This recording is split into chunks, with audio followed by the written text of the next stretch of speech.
Breaking news. పాకిస్తాన్లోని Balochistan liberation army Pakistan army మీద attack చేసింది. దాదాపు 22 పాకిస్తాన్ సైనికుల్ని హతం చేసినట్టుగా కూడా ఒక వార్త వెలుగులోకి రావడం జరిగింది. ప్రావిన్స్లోని మాంగ్చూర్ అనే ఒక ప్రాంతాన్ని బలోచిస్తాన్ లిబరేషన్ ఆర్మీ మొత్తం కూడా తన కైవసం చేసుకుంది. ఆ ప్రాంతాన్ని అంతా కూడా తను దోచుకుంటుంది. పాకిస్తాన్కి సంబంధించిన ఆ గవర్నమెంట్ ఆఫీసులు కానీ ఆ కార్యాలయాలన్నింటిలో కూడా వాటిపైన దాడి చేసి మొత్తం కూడా ఒక బ్లాస్ట్ని అయితే అక్కడ సృష్టించి వాటిని వాళ్ళ స్వాధీనం చేసుకునే పరిస్థితి అయితే ఇప్పుడు అక్కడ కనిపిస్తుంది. దాదాపు 22 మంది పాకిస్తాన్ సైనికులు మాలిపోయాడు. అక్కడ పాకిస్తాన్ ఎక్కడైతే ఈ ప్రావిన్స్ దగ్గర పాకిస్తాన్కి సంబంధించి ఆ ఆర్మీ ఉంటుందో అక్కడి నుంచి కూడా ఇప్పుడు ఇండియాకి పాకిస్తాన్కి పెద్ద యుద్ధం జరగబోతుందని ఆ ఆర్మీ అంతా కూడా ఈ ఎల్ఓసి దగ్గరికి రావడం, ఇదే సరైన టైం అని చూసి పాకిస్తాన్కి సంబంధించిన బలోచిస్తాన్ అంటే రెండు కూడా ఒకటే.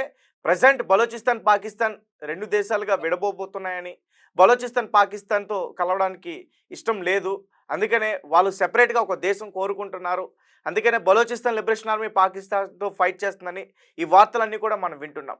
అయితే మరి బలోచిస్తాన్ అటాక్ మామూలుగా చేయట్లే, పాకిస్తాన్ ఆర్మీ సైనికుల తలల్ని తీసి వేలాడదీస్తుంది. దీనికి సంబంధించిన మరిన్ని విషయాలు మా ఆదిత్య లైన్లో ఉన్నారు, ఒకసారి ఆయనతో మాట్లాడే ప్రయత్నం చేద్దాం. ఆదిత్య, చెప్పండి. ఒక పక్క ఇండియాతో ఒక పెద్ద వార్ జరగబోతుందంటూ కూడా పెద్ద ఎత్తున వార్తలు వస్తుంటే, మరొక పక్క పాకిస్తాన్ని బలోచిస్తాన్ అతి దారుణంగా హతమార్చి వాళ్ళ ఆర్మీ సైన్యాన్ని హత్యలు చేస్తుంది. పహల్గామ్ ఉగ్రదాడి తర్వాత ఇప్పుడు పాకిస్తాన్ పరిస్థితి అధ్వాన్నంగా తయారైపోయింది. ఒకవైపేమో ఇండియా అంటే దౌత్యపరంగా లేకుంటే వాణిజ్యపరంగా ఆర్థిక పరంగా దెబ్బతీసేసింది, సింధు నది జలాల్ని ఆపేసింది, ఈ రకంగా ముప్పు తిప్పలైతే పాకిస్తాన్ ని పెట్టింది ఒకవైపు. మరోవైపు వాళ్ళ దేశంలో ఉన్న మిలిటెంట్లు అయిన బలూచిస్తాన్ వాళ్ళు చుక్కలు చూపిస్తున్నారని చెప్పుకోవాలి. తాజాగా తుర్బర్ దుక్కిలో ఆర్మీ కాన్వాయ్ల పైన ఈ బలూచిస్తాన్ లిబరేషన్ ఆర్మీ అటాక్ చేసింది. ఈ దాడిలో 22 మంది పాకిస్తాన్ సైనికులు హతమయ్యారు. సో చాలా మందికి గాయాలు కూడా అయ్యాయి. అయితే 6 బిఎల్ఎఫ్ ఫైటర్స్ కూడా మరణించడం జరిగింది. అయితే మరో ప్రాంతంలో ఈ ఇరు వర్గాల మధ్య తీవ్ర ఘర్షణ కూడా చోటు చేసుకుంది. కొన్ని పట్టణాల పైన ఈ బలూచిస్తాన్ లిబరేషన్ ఆర్మీ పట్టు కూడా సాధించింది. ఈ రకంగా ఒకవైపేమో బలూచిస్తాన్ ఆర్మీ పాకిస్తాన్ మీద దాడులు చేయడం, మరోవైపు భారత్ ఏమో ఉగ్రదాడికి దీటుగా కొన్ని నిర్ణయాలు తీసుకొని దాన్ని అంటే ఆర్థిక పరంగా దెబ్బతీసే విధంగా చేయడం, ఈ రకంగా మొత్తం కూడా పాకిస్తాన్ ముప్పు తిప్పలు అయితే పెట్టడం చూస్తున్నాం.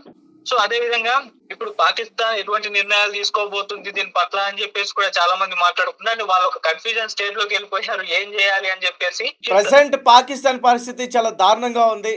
ఒక పక్క ఇండియా వారిపైన యుద్ధం ప్రకటిస్తే ఇండియాతో ఎలా యుద్ధం చేయాలని సన్నాహాలు చేస్తున్న టైంలో ఒక పక్క బలోచిస్తాన్ వెనక్కి నుంచి వెన్నుపోటు పొడుస్తుంటే పాకిస్తాన్ డిఫెన్స్ మినిస్టర్కి కవాజాకి పాకిస్తాన్ ఆర్మీ చీఫ్ ఆసిఫ్ మునీర్కి అసలు అర్థం కావట్లేదు. నిజానికి వీళ్ళు ఆ బలోచిస్తాన్ ఆర్మీ ఎక్కడ వీళ్ళని లిబరేషన్ ఆర్మీ వేసేస్తారు, అంటే వీళ్ళని ఎక్కడ హతమారుస్తారని చెప్పేసి వీళ్ళిద్దరూ కూడా దాక్కుంటున్నారు.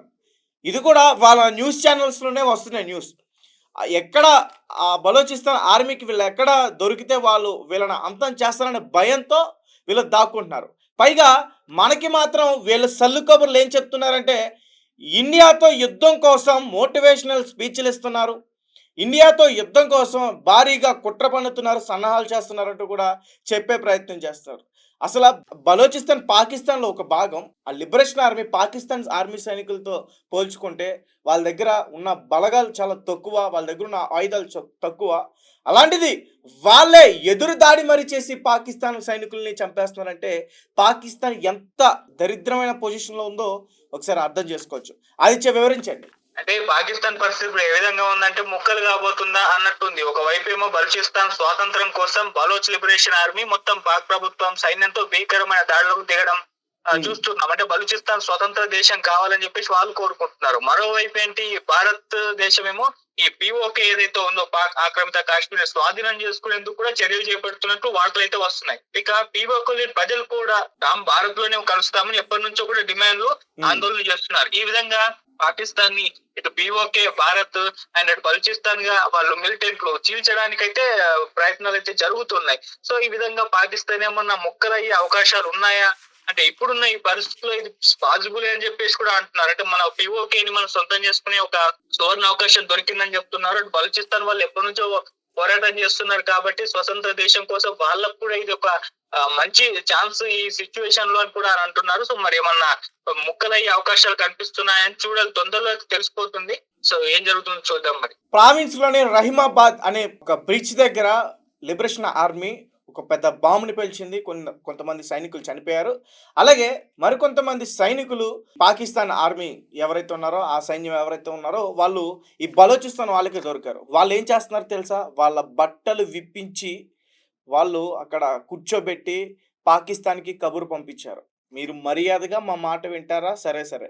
లేదంటే మాత్రం ఇలానే మీ ప్రతి ఒక్క ఆర్మీ సైనికుడికి ఇదే గతి జరుగుతుంది. అలాగే ఏదో ఒక రోజు మీ ఆసిఫ్ మునీర్ తలను కూడా మేము తీసేస్తాం, తీసుకెళ్ళిపోతాం అంటూ కూడా లిబరేషన్ ఆర్మీ చీఫ్ ఎవరైతే ఉన్నారో ఆయన మాట్లాడడం జరిగింది.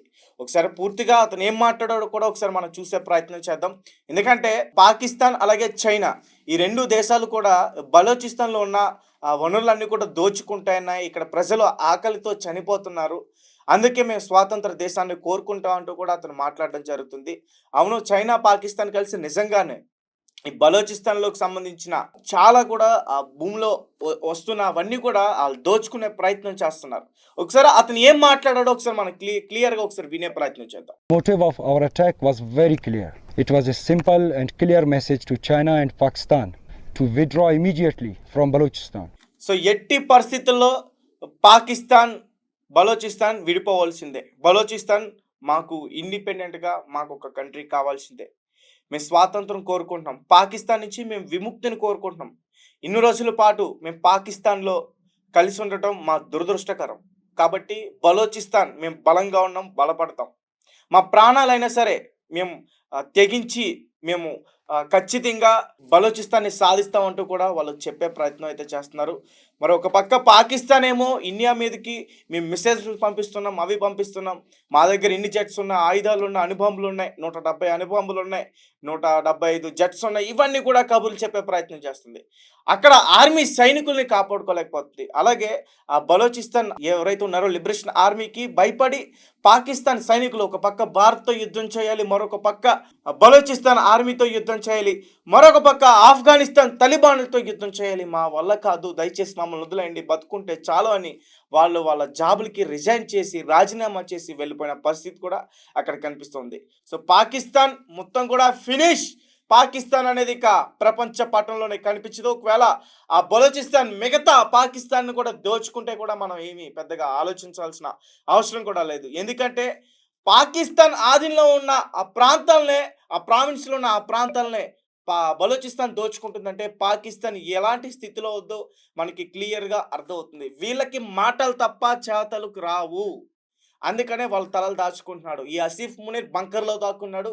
ఈ కవాజా మినిస్టర్ వీళ్ళ ఫ్యామిలీ మొత్తాన్ని కూడా లండన్‌లో పెట్టేసాడు. ఎక్కడో కూర్చుని ఒక జూమ్ మీటింగ్‌లో కొన్ని కూతలైతే కూస్తున్నాడు. ఈ కవాజా ఎవరైతే ఉన్నాడో వీడు పెద్ద కాజాగాడు. వీడు మాటలు తప్ప ఏం చేయలేడు.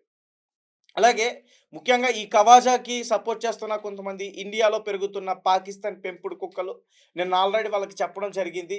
కవాజ్ వల్ల ఏం కాదు, కవాజా పెద్ద కాజా నిజానికి.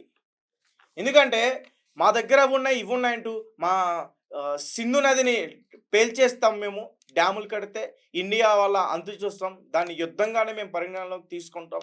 మోదీ తల తీసుకెళ్తే అక్కడ వేలాడదీస్తాం. ఈ భారతదేశంలో ఉన్న హిందువులు అందరి రక్తం ఆ సింధు నదిలో పారేస్తామంటూ కూడా అతను మాట్లాడే ప్రయత్నం చేస్తున్నారు. కానీ వాళ్ళనే ఎదుర్కోవడం రాదు. ఎందుకంటే మనం చూస్తున్నాం కదా బలోచిస్తాన్ అక్కడ ఏం చేస్తుందో. సో ఒక రకంగా ఇది గుడ్ న్యూస్ అనే చెప్పాలి. కానీ పాకిస్తాన్‌కి సంబంధించిన ఈ నాయకులు ఎవరైతే ఉన్నారో ఈ ఆసిఫ్ మునీర్ అలాగే కవాజా, వీళ్ళ నాయకత్వం వల్ల, వీళ్ళ పిరికితనం వల్ల అమాయకపు ఆర్మీ ప్రజలైతే చనిపోతున్నారు. అందుకనే వాళ్ళు ముందుగానే గ్రహించి అక్కడికి రాజీనామా చేసి వాళ్ళు వెళ్ళే ప్రయత్నం చేస్తారు. మరి ఏమవుతుందో చూడాలి. పీఓకే కూడా మన ఇండియాకి దక్కబోతుంది. దాన్ని ఎట్లయినా సరే మనం స్వాధీనం చేసుకుంటాం. అలాగే ముఖ్యంగా జాబర్ ఎక్స్‌ప్రెస్‌ని హైజాక్ చేసి గతంలో ఈ బలోచిస్తాన్ లిబరేషన్ ఆర్మీ పాకిస్తాన్ సైనికుల్ని ఎలా మట్టుబెట్టిందో కూడా తెలుసు. సో పాకిస్తాన్ ఇంకా ఫినిష్. పాకిస్తాన్ మ్యాప్‌లో లేదు. పాకిస్తాన్ ఫినిష్. పాకిస్తాన్ అనే వర్డ్ కూడా ఇంకా మనకెప్పుడు వినిపించదు. పాకిస్తాన్ అనేది ఇంకా లేదు. బలోచిస్తాన్ మాత్రమే అక్కడ ఉంది ఇప్పుడు ప్రెజెంట్. వీళ్ళ మనతో యుద్ధం చేసేది. వీళ్ళ చాతగానితనం వీళ్ళు.